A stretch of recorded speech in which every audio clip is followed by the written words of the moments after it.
በመላው ዓለም ለምትገኙ ኦርቶዶክሳውያን በሙሉ እንኳን ለትንሣኤው ዋዜማ ለዕለተ ቀዳሚት ለቀዳም ስዑር በዓል በሰላም አደረሳችሁ።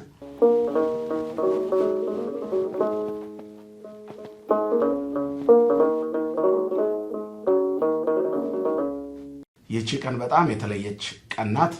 ዕለቷን በሚመለከት የወንጌል ቃል እንማማራለን። ይህ ቀን ትንሽ ጠንከር ይላል። በአንደኛ በጾም የምናሳልፈው ቀን ነው።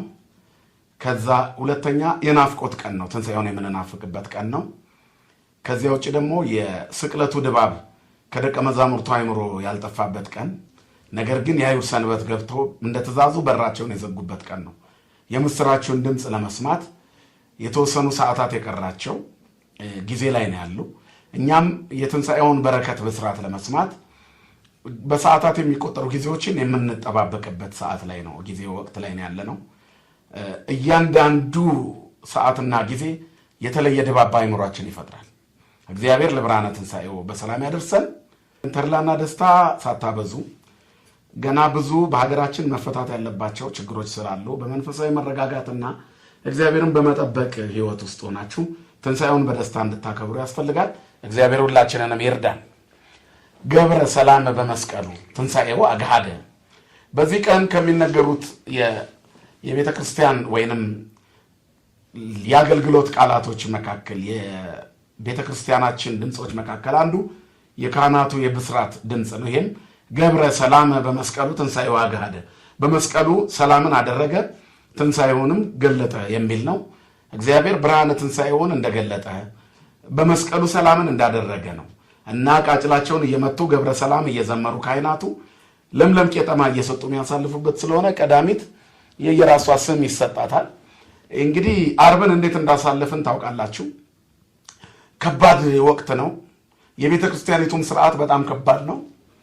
ቤተ ክርስቲያኑ ሰው ጥቅጥቅ ብሎ የክርስቶስን መከራ መስቀሉን እያሰበ የራሱንም ኃጢአት እያሰበ ኪርያላይሶን እያለ ማረኝ ይቅር በለኝ እያለ ያሳለፍንበት ጊዜ ነው። ኦ ዘጥዕመ ሞተ በስጋ የሚለው ልብ የሚነካ ቃል ነው።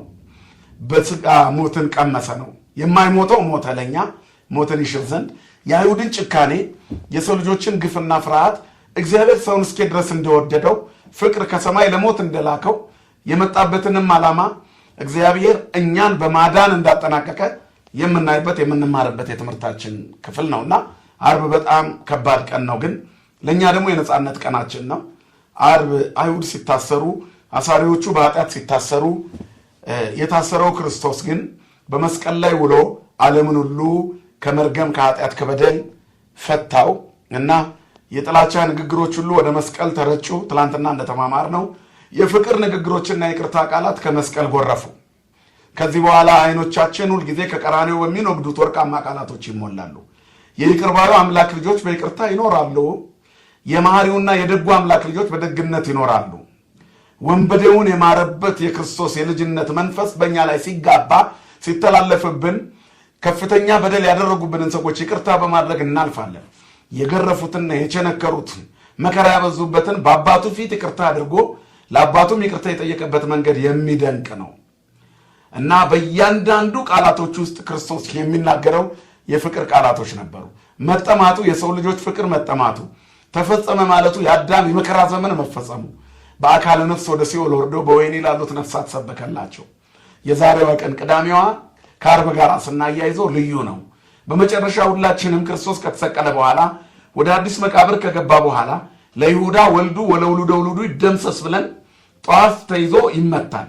ይሁዳዊ ሐሳብ ከሰዎች ልቦና እንዲጠፋ ክርስቶሳዊ ልቦና የሰው ልጆች እንዲኖራቸው በወልድ ውሉድ በክርስቶስ ክርስቲያን ተሰኝተው እንዲኖሩ የሚሰበክበት የሚመከርበት ሳምንት ነው።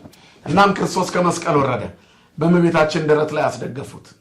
በሕፃንነቱ በግርግም ያስተኛችው፣ በጨርቅ የተጠቀለለችው፣ በደረቷ ላይ አቅፋ ጡቷን ያጠባችው ልጇ ያለምንም በደል በደም ተነክሮ ዮሴፍና ኒቆዲሞስ ይዘውት ከዚያ ሲወርዱ በጣም ልብ ይነካል። እናም ክርስቶስ ወደዚህ ዓለም ሲመጣ ወደ ድንግልና ማኅፀን ገባ። አሁን ደግሞ ወደ ድንግል መቃብር ይገባል። ማንም ያልተቀበረበት አዲስ መቃብር። እመቤታችን በንጽህና በቅድስና የኖረች ናት። ስለዚህ ድንግልናዋን ሳይጥስ ከእሷ ተወለደ። ሙስና መቃብርን አጥፍቶ መቃብርን ሳይከፍት ደግሞ በትንሣኤ ይወጣል። በጣም የሚገርም ተአምር እናያለን። እናም አሁን ክርስቶስ ወደ አዲስ መቃብር ዓርብ ዕለት ገባ። ቅዳሜ ከመግባቱ በፊት ሮጠው እነ መግደላዊት ማርያም ሽቷቸውን አዘጋጁ። የትንሣኤውን ትምህርት ስንማር በርካታ ጥብዓት ያላቸው መንፈሳዊ ጉጉት ካላቸው ሰዎች መካከል ንጽሕቷንና ደጓን መግደላዊት ማርያምን አንረሳትም። ከዚህ በኋላ ልቧ በሐዘን የተሸበረችው ድንግል የምትናገረው ጠፍቷት ልጇን ተቀብላ መድኃኒት ወልዳ ዓለምን ከሕመም ያዳነችው እመቤት ለዮሐንስ እናት ሆና በዮሐንስ ስር የሁላችን እናት ሆና ወደ መስቀሉ ወደ መቃብሩ ይዛው ገባች። በድንግልና መቃብር በድንግልና ማኅፀን ተወለደ። በድንግልና መቃብር ውስጥ ተቀበረ። የድንግልናዋን ማኅፀን ሳይነካ ድንግልናዋን እንደጠበቀ ተወለደ። መቃብሩን ሳይከፍት ወጣ። በከመ ኢያርሃወ ማኅተመ ድንግልናሃ ለወላዲቱ በልደቱ ከማሁ ኢያርሃወ ማኅተመ መቃብሪሁ በትንሣኤው ይላሉ አባቶቻችን። ምክንያቱም በትንሣኤው ጊዜ በልደቱ ጊዜ የእመቤታችንን ማኅተመ ድንግልናዋን ሳይጥስ እንደተወለደ ሁሉ ልክ እንደዚሁ ደግሞ ከመቃብሩ ሲወጣ የመቃብሩን ማኅተም ሳይከፍት እንደዚሁ በድል በታላቅ ትንሣኤ ወጣ ሲሉ ነው። እግዚአብሔር ለብርሃነ ትንሣኤው በሰላም ያደርሰን። ሌላው በጣም የታሪክ መመሳሰል የሚገጥመው ድንግሊቱ ወደ ዓለም መጣች።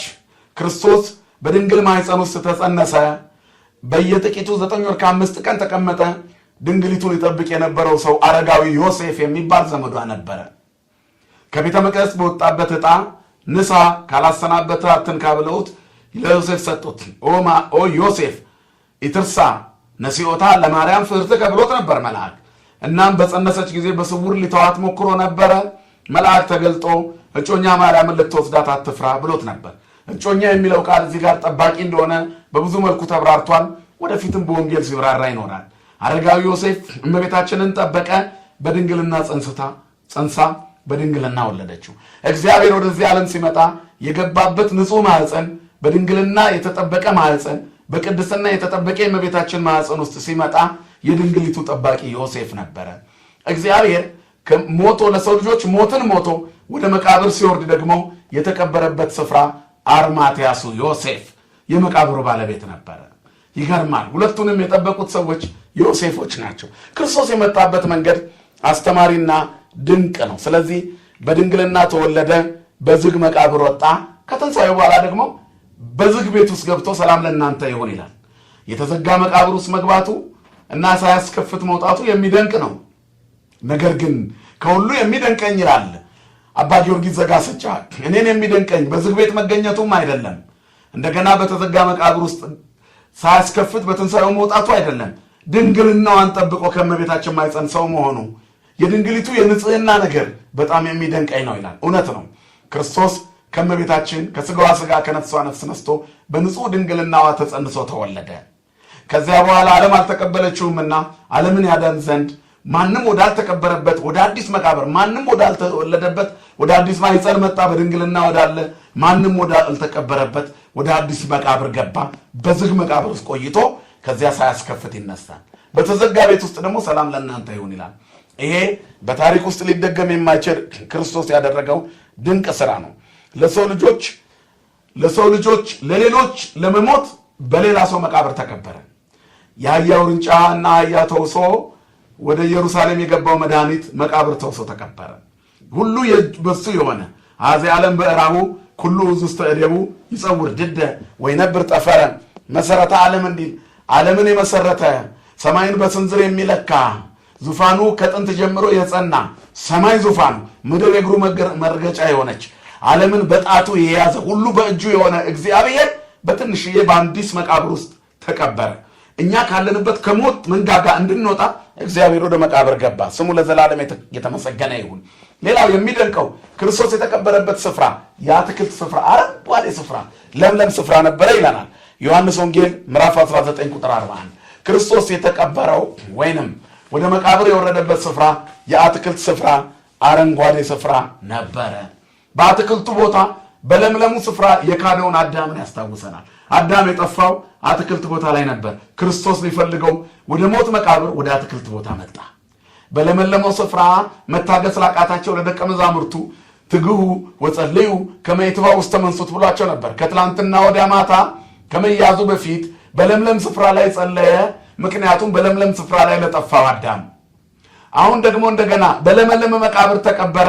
የለመለመ መቃብር ውስጥ የለመለመ ገነት ውስጥ የጠፋውን አዳምን ያስታውሳል። አዳም በኤደን ገነት የእግዚአብሔርን ድምፅ ሲሰማ በዛፎች ውስጥ ተሰወረ።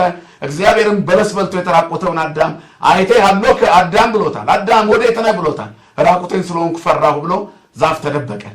አይቴ ነው አውርም መንፈስከ ወአይቴ እጎይም ቅድመ ገጽከ እመኔ አረግ ውስተ ሰማይ እየኔ አንተ ወእመኔ ወረድኩ ውስተ ቀላይ እየኔ ያለው ከይላል ዳዊት። ከአንተ ወዴት እሄዳለሁ? ከመንፈስ ወዴት እሸሸጋለሁ? ሰማያት ሰማያት ቦታ በዚያ አለ፣ ወደ ጥልቁ ቦርድ በዚያ አለ ይላል።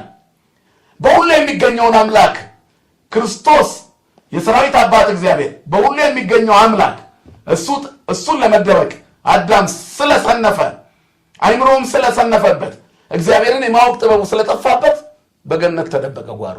ጥልቁ ብንወርድ ማናመልጠውን እግዚአብሔርን ዛፍ የሚከልለው ይመስል ተደበቀ። ሰው ኃጢአት ሲሰራ ስለ እግዚአብሔር ያለው አመለካከት ይጫጫል፣ ይከሳል፣ ይኮሰመናል።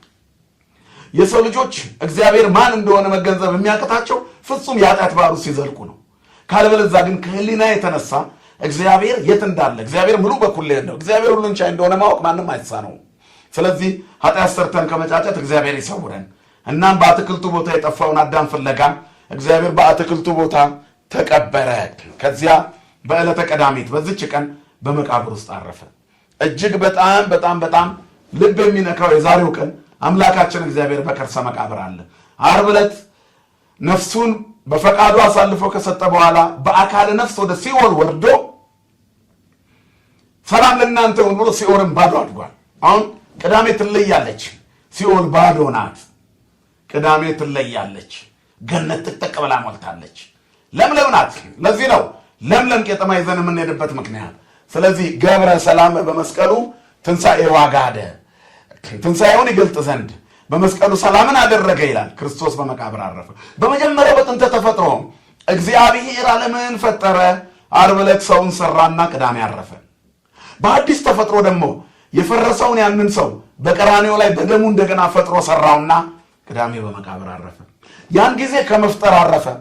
አሁን ደግሞ እግዚአብሔር ሐዲስ ኪዳንን መስርቶልን በደሙ ቤተክርስቲያንን ዋጅቷት በመቃብር አረፈ።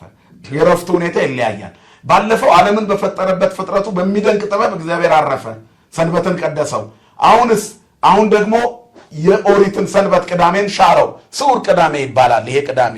ምክንያቱም እግዚአብሔር የመጀመሪያዋን ቅዳሜ ከስር አረፈባት ናት። የአሁኗ ሰንበት ግን ትሻራለች። ምክንያቱም ክርስቶስ በመቃብር አለና ማንም ሰው እህል ውሃ አይቀምስም። ምክንያቱም እመቤታችንና ሐዋርያት የጌታን ትንሣኤ ሳናይ አንቀምስም ብለው አክፍለዋልና ጌታ ከተያዘበት ሰዓት ጀምሮ በደቀ መዛሙርቱ አፍ እህል አልቀመሱም። ሁሉም እያንዳንዳቸው በሐዘን ውስጥ ነበሩ። በዚህ ምክንያት በቤተክርስቲያናችን አክፍሎት ይከበራል። የበረታ ከሐሙስ ማታ ጀምሮ ያከፍላል። ያልቻለ ግን ማንኛውም ክርስቲያን ከዓርብ ማታ ጀምሮ አክፍሎት አለበት፣ ያከፍላል ማለት ነው። ልዩ በዓል ናት ቅዳሜ፣ በጣም ትለያለች። ምክንያቱም ለምለም ቅዳሜ ናት። በማግስቱ በጠዋት ካህናት በየቤቱ እየዞሩ ቃለ ዓዋዲ ቃጭል እየመቱ ምእመናኑን ክርስቶስ ተመረመረ፣ ዲያብሎስ ታሰረ፣ ነፍሳት ከሲኦል ወጡ፣ የምስራች ገብረ ሰላመ በመስቀሉ ተብሎ ይነገራል። ቅዳሜ ልዩ ቀን ናት። እሁድን ለሚናፍቃት ቅዳሜ የተለየች ናት። ምንም እንዳልተፈጠረ ለሚያስቡት ለአይሁድ ግን ቅዳሜ የመከራቸው ዋዜማ፣ ለዘላለም የሚያፍሩበት ዋዜማ ናት። በዚህ ስዑር ቅዳሜ ትባላለች። የተቀደሰች ቅዳሜ ትባላለች። ዓለምን ፈጥሮ ያረፈባት ያችኛዋ ቅዳሜ ናት። ዓለምን ቀድሶ ያረፈባት እቺ ቅድስት ቅዳሜ በአዲስ ኪዳን ስትከበር በልዩ ሰንበትነት ትከበራለች። ልዩ ቅዳሜ ትባላለች፣ የተቀደሰች። ሌላው ለምለም ቅዳሜ ናት። ቅድም እንዳልኳችሁ ቄጠማ ይዘው እየዞሩ የምስራች ዲያብሎስ ታሰረ፣ ክርስቶስ ተመረመረ፣ ነፍሳት ከሲኦል ወጡ ብለው ለምለም ቄጠማ ይሰጣሉ።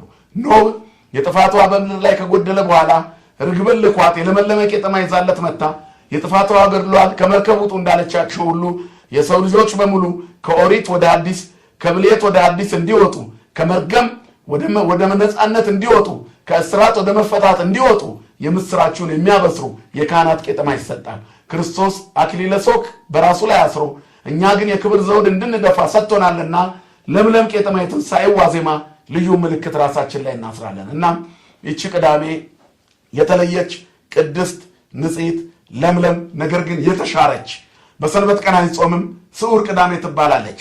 የማይበላባት ሰንበትነቷ የተሻረ ምክንያቱም በጾምና በጸሎት ብቻ የምናሳልፍባት ሰንበትነቷ የተሻረች ቀዳሜ ስለሆነች ስዑር ቀዳም ትባላለች። ይሄ ቀን ካለፈ በኋላ በእኩለ ሌሊት መግነዝ ፍቱልኝ መቃብር ክፈቱልኝ ሳይል ትንሣኤውን ሲያውጅ ምእመናን እህል ይቀምሳሉ። ከዚያ በፊት ቅዳሴውን አክብረው የክርስቶስን ሥጋና ደም ይመገባሉ። የአዲስ ኪዳን ምግብ የዘላለም ሕይወት የዘላለም እንጀራ በይፋ ለሕዝቡ በቅዳሴ ይታደላል። ወተንሥአ እግዚአብሔር ከመ ዘንቃም ነዋም ተብሎ ይሰበካል። ለዚያ ክብር ያድለን።